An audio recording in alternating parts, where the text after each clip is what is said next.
हमारी भारत भूमि बहुत ही ज़्यादा पवित्र है क्योंकि इस भूमि में बहुत से महापुरुषों ने जन्म लिया है और उन्हीं में से एक थे विवेकानंद जी के गुरु और माँ काली के परम भक्त रामकृष्ण परमहंस। जी हाँ, विवेकानंद जी का नाम आए और रामकृष्ण जी का नाम ना आए ऐसा हो ही नहीं सकता, क्योंकि उनके गुरु की वजह से ही विवेकानंद जी का सारे संसार में नाम हुआ।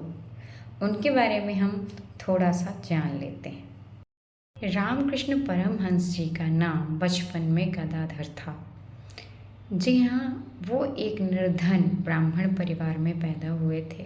उनका बचपन से ही मन पुस्तकों में, विद्यालय में नहीं लगता था। वो बचपन से ही अध्यात्म में रम चुके थे। वो अध्यात्म में बहुत ज़्यादा रुचि रखते थे।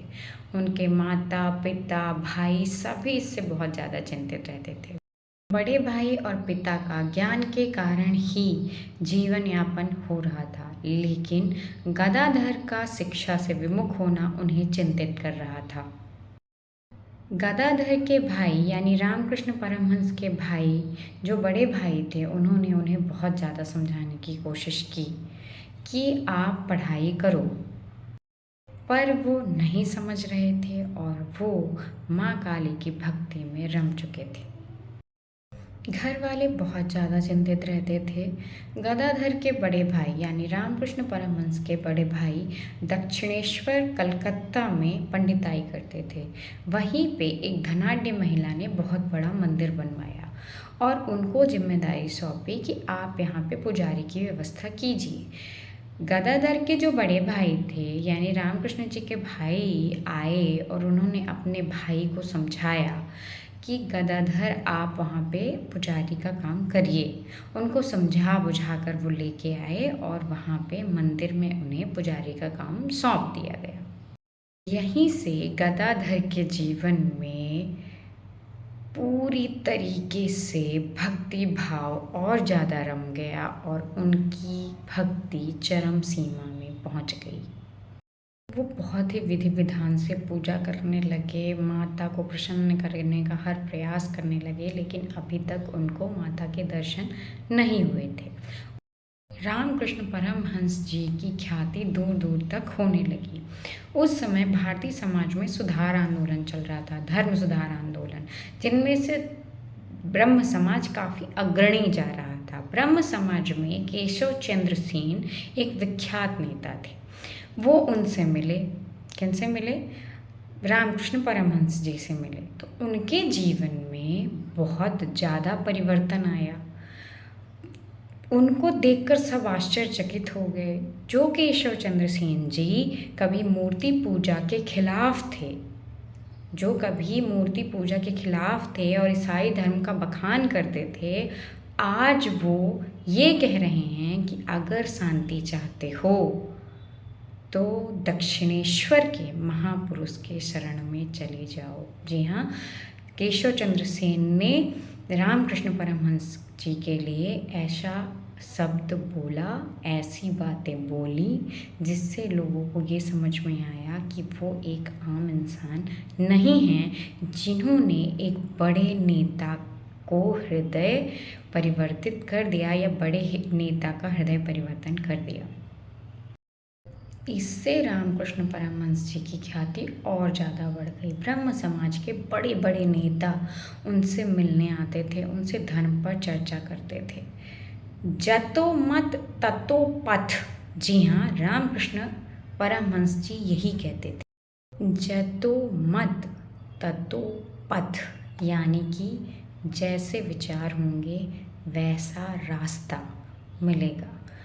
इसी को कहने वाले वो साधारण योगी नहीं थे। उनकी ख्याति दूर दूर तक फैल गई।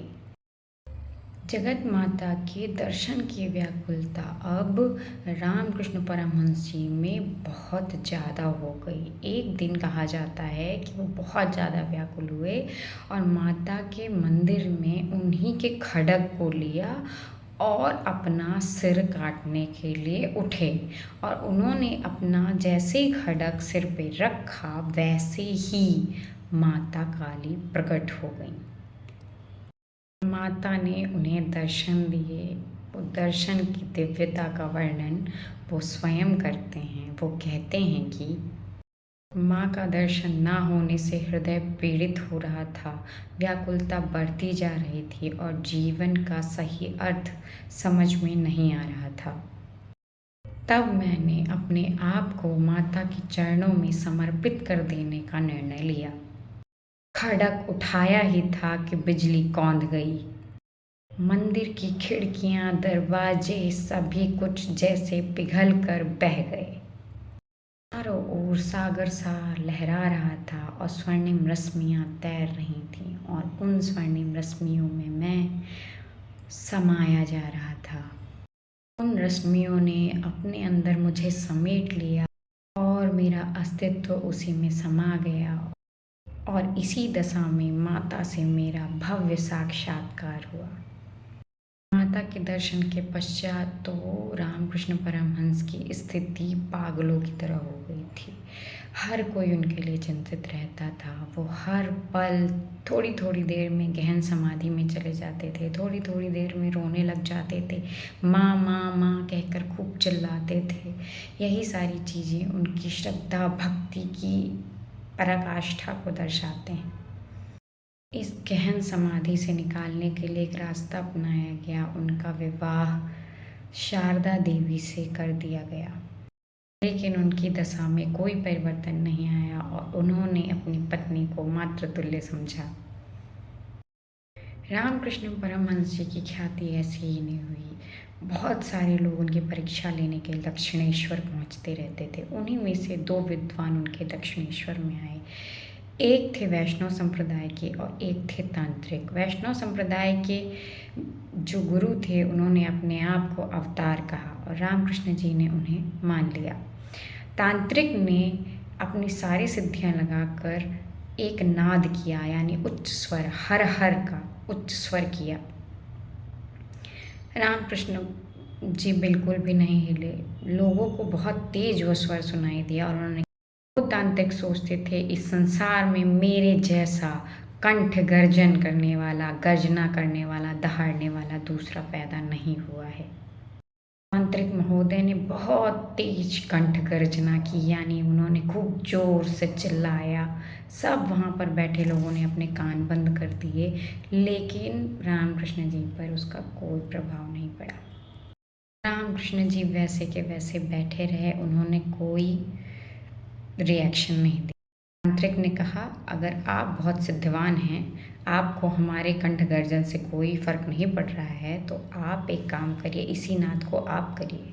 तो रामकृष्ण जी ने बहुत ही उसे सरलता से स्वीकार कर लिया और जब उन्होंने नाद किया तो तांत्रिक को लगा जैसे उनके कान फट जाएंगे। तांत्रिक ने इतनी सिद्धियां बड़े मेहनत से प्राप्त की थी, लेकिन रामकृष्ण जी ने एक भी कोई तंत्र विद्या का प्रयोग नहीं किया और इतना ज़्यादा उनके गले से आवाज़ निकली कि सारे के सारे लोग वहाँ पे पूरी तरीके से नतमस्तक हो गए। बहुत सी समाधि के सोपानों को उन्होंने जीता और उन्होंने वो चीज़ की जो उस समय कोई नहीं करता था। धर्मनिरपेक्षता का उनसे बड़ा उदाहरण देने वाला कोई व्यक्ति ही नहीं था।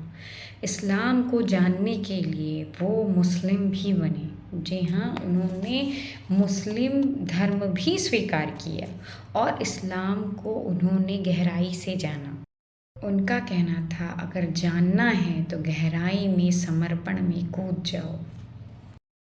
उन्होंने मुसलमान बनकर घोर साधना की और घोषणा की कि इस्लाम धर्म वेदांत के बहुत समीप है। काली माँ के इन परम भक्त की वजह से ही पूरे विश्व को विवेकानंद जी मिले और पूरे विश्व को विश्व गुरु मिला।